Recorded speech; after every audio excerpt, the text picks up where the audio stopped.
image I drew for Donkey Kong. The gorilla escapes from the cage, snatches the girl, and runs away with her.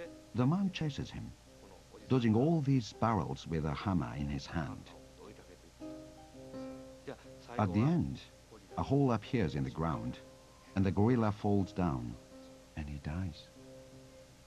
To bring his characters to life, Miyamoto had to work within the limits of the technology of the time. All of a sudden there's a question, what kind of hair did this guy have? The problem is if he's falling in a video game, you'd have to have his hair do something that the designers just couldn't deal with at the time, which is inertia would make his hair blow up, and it would sort of be sticking up as he was falling down. So the way that Miyamoto solved that problem is he gave him this little red hat. As a final touch, Miyamoto wrote his own music for the game, and it was shipped out to Seattle. It remained to be seen whether Donkey Kong would have more success than the failed Radar Scope game it was supposed to replace.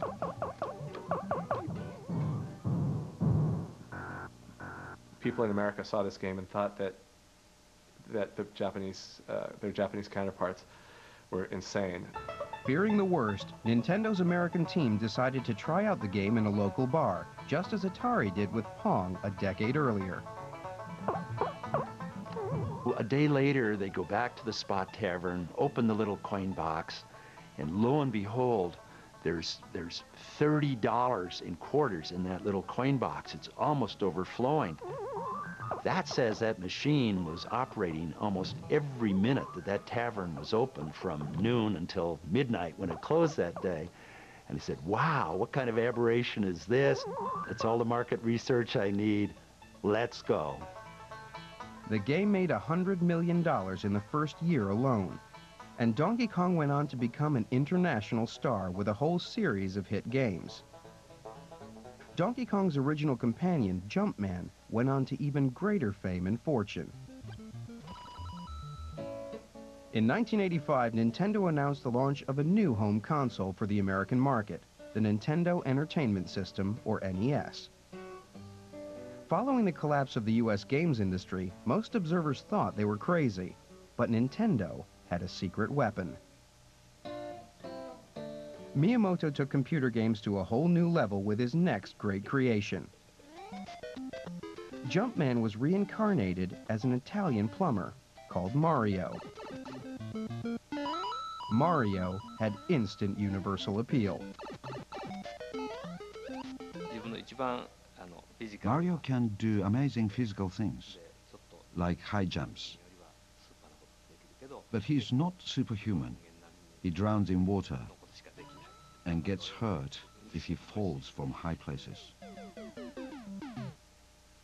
Miyamoto created a side-scrolling world for Mario to explore, full of pipes, sewers, ledges, and cliffs. And he created an entire army of colorful cartoon monsters for him to fight. He was making these wondrous universes that it was like falling through the looking glass. The sequels soon followed, and Mario became an international superstar. In a 1987 survey, he was recognized by more American children than Mickey Mouse. Then Miyamoto unveiled his masterpiece.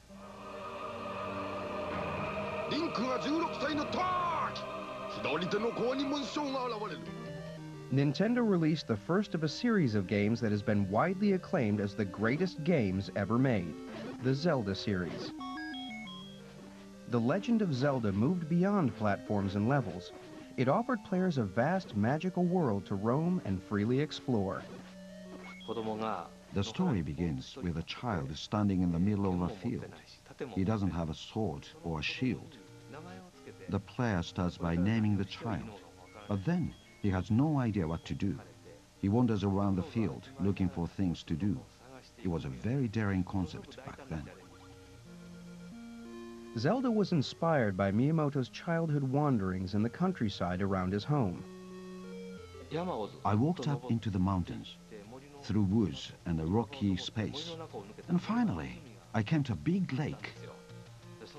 I was so surprised to find such a big lake high up in the mountains. It looked like a vast ocean. This image is used a lot in Zelda. I provided lots of different items to discover in Zelda. These items are there to help the hero grow, from a small child to accomplished adult. When the child grows up, the player thinks, I used to be scared of this, but now I'm very strong. That's the kind of game I wanted to make. Taking over 100 hours to play, The Legend of Zelda perplexed, fascinated, and consumed players all over the world. It was a sensation that broke all the rules and defined a genre that has dominated game design ever since. By the end of the 80s, Nintendo sold over 30 million NES consoles, hundreds of millions of games, and it held an extraordinary 85% share of the entire world games market. Nintendo became the ultimate boss of the game industry game. It was about to prove it with a radical new game system that would appeal to boys, girls, and even adults. All it needed was the perfect game to launch it. But to get that game, they would need to wrestle it away from the iron grip of the Russian KGB.